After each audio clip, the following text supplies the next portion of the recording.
भाई मेरी कमाई तो महीने की 20,000 भी नहीं है, फिर ये इनकम टैक्स का नोटिस मेरे घर कैसे आ गया? यार, मैं तो बस दोस्तों को यूपीआई करता था।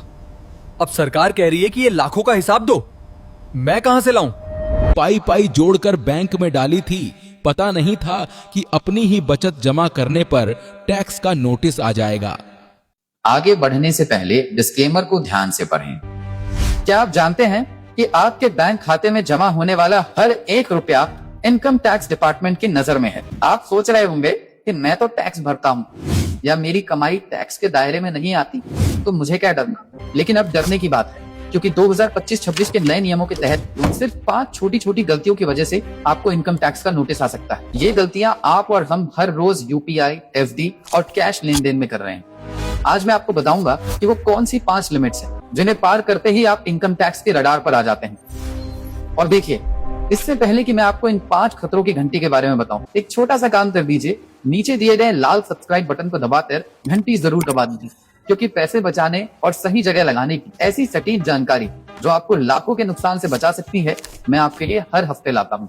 और सबसे जरूरी, कमेंट में जाकर बताइए कि आप ऑनलाइन पेमेंट ज्यादा करते हैं या कैश, यूपीआई या कैश लिखकर जरूर बताइएगा। ये जानकारी अपने परिवार और उन दोस्तों को जरूर शेयर करें जो छोटा मोटा व्यापार करते हैं। ये वीडियो उनके लाखों रुपए बचा सकता है। अब आते हैं सबसे जरूरी बात पर, पहली गलती जो हर कोई कर रहा है।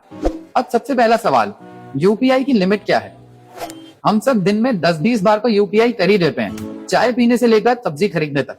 आपको लगता होगा कि ये छोटे छोटे पेमेंट्स कौन देखता है। यहाँ समस्या ये है कि इनकम टैक्स डिपार्टमेंट छोटे छोटे पेमेंट नहीं, बल्कि आपके सारे यूपीआई पेमेंट्स का टोटल देखता है।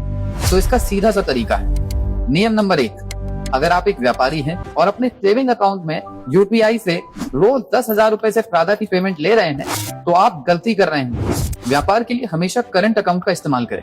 नियम नंबर 2, आपकी साल भर की कुल कमाई आपके कुल यूपीआई ट्रांजैक्शन से मेल खानी चाहिए। मान लीजिए आपकी साल की कमाई 5 लाख है, लेकिन आपने दोस्तों रिश्तेदारों से ले देकर 15 लाख का यूपीआई ट्रांजैक्शन कर दिया, तो इनकम टैक्स आपसे पूछ सकता है कि ये बाकी 10 लाख कहां से आया। एक और बात, अगर आपको किसी दोस्त या रिश्तेदार से एक साल में 50,000 रुपए से ज्यादा का गिफ्ट यूपीआई से मिलता है, तो वो भी आपकी इनकम में गिना जाएगा और उस पर टैक्स लगेगा। लेकिन रुकिए, यूपीआई से भी बड़ा खतरा है फिक्स डिपॉजिट, यानी आपकी एफडी। अब सवाल है कि हम कितनी एफडी करा सकते हैं। हमारे देश में एफडी कराना सबसे भरोसेमंद निवेश माना जाता है, लेकिन यहाँ लोग ये गलती करते हैं कि अलग अलग ब्रांच में एफडी कराकर सोचते हैं कि वो बच जाएंगे। समस्या ये है कि आपका पैन कार्ड हर जगह लिंक है। आप चाहे 10 अलग अलग बैंकों में भी एफडी करा लें, इनकम टैक्स डिपार्टमेंट को सब पता चल जाता है। तो इसका समाधान सुनिए।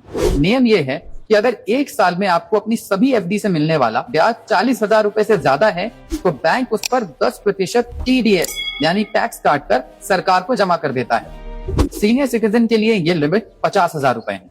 और सबसे बड़ी बात, अगर आप एक साल में कुल मिलाकर 10 लाख रुपए या उससे ज्यादा की नई एफडी करवाते हैं, तो बैंक इसकी सीधी रिपोर्ट इनकम टैक्स डिपार्टमेंट को भेजता है। इसे एसएफटी रिपोर्टिंग कहते हैं। इसका मतलब ये नहीं कि आप पर टैक्स लग गया, लेकिन आप उनकी निगरानी में जरूर आ गए हैं। अब जो मैं बताने वाला हूँ वो सबसे महत्वपूर्ण है, कैश का खेज। अब सवाल ये कि बैंक के बचत खाते यानी सेविंग्स अकाउंट में कितना कैश जमा करें और निकालें। कई लोग अपना व्यापार सेविंग अकाउंट से ही चलाते हैं और रोज कैश जमा करते हैं। उन्हें लगता है कि 2 लाख से नीचे कोई दिक्कत नहीं। यहाँ वो गलती है जो ज्यादातर लोग करते हैं। इनकम टैक्स का नियम एक बार में 2 लाख की नहीं, बल्कि पूरे साल की लिमिट देखता है। तो इसका नियम साफ है, अगर आप अपने एक या एक से ज्यादा सभी सेविंग अकाउंट्स में मिलाकर एक साल में 10 लाख रुपए से ज्यादा कैश जमा करते हैं, तो बैंक ये जानकारी इनकम टैक्स विभाग को देगा। यही नहीं, अगर आप एक साल में 10 लाख से ज्यादा कैश निकालते भी हैं, तब भी यह रिपोर्ट किया जाएगा। अगर आपका करंट अकाउंट है तो ये लिमिट 50 लाख रुपए है। एक और नियम याद रखें, अगर आप 1 करोड़ से ज्यादा कैश निकालते हैं तो 2% टीडीएस कटेगा। और अगर आपने पिछले 3 साल आईटीआर नहीं भरी है, तो 20 लाख से ज्यादा निकालते ही 2% टीडीएस कटना शुरू हो जाएगा। लेकिन रुकिए, सिर्फ एक अकाउंट की बात नहीं है। अगर आपके पास बहुत सारे अकाउंट हैं तो क्या होगा? अब सवाल आता है कि हम कितने सेविंग अकाउंट रख सकते हैं, 2, 4, 10?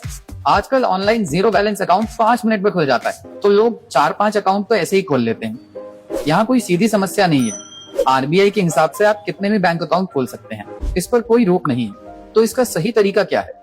पहली बात, जितने भी अकाउंट हैं सबको अपनी इनकम टैक्स रिटर्न में जरूर दिखाएं। दूसरी, सभी अकाउंट्स में मिलाकर जो 10 लाख कैश जमा करने की लिमिट है वो लागू होती है।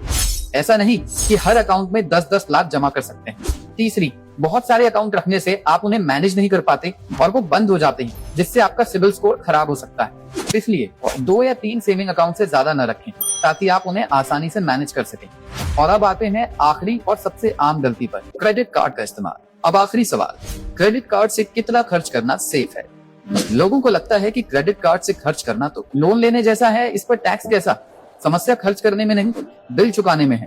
इनकम टैक्स डिपार्टमेंट ये देखता है कि आपने बिल कैसे चुकाया। इसके 2 नियम हैं जो आपको मुसीबत में डाल सकते हैं। नियम नंबर 1, अगर आप 1 साल में अपने क्रेडिट कार्ड का बिल 1 लाख रुपए से ज्यादा कैश में भरते हैं तो बैंक इसकी रिपोर्ट इनकम टैक्स डिपार्टमेंट को करता है। नियम नंबर 2, अगर आप ऑनलाइन या चेक से भी पूरे साल में 10 लाख रुपए से ज्यादा का बिल भरते हैं तब भी ये जानकारी इनकम टैक्स डिपार्टमेंट तक पहुंच जाती है। अगर आपकी सालाना कमाई 5-6 लाख है और आप 10 लाख का क्रेडिट कार्ड बिल भर रहे हैं तो डिपार्टमेंट आपसे इस पैसे का सोर्स पूछ सकता है। इसलिए हमेशा उतना ही खर्च करें जितनी आपकी कमाई है। तो मेरे प्यारे दोस्तों, आज हमने जाना UPI, FD, cash, bank account और क्रेडिट कार्ड की वो 5 लिमिट्स जिनका ध्यान रखना बहुत जरूरी है। अब आपको बस इन लिमिट्स का ध्यान रखना है ताकि आपकी मेहनत की कमाई पर कोई आंच ना आए और आप टैक्स नोटिस के झंझट से दूर रहें।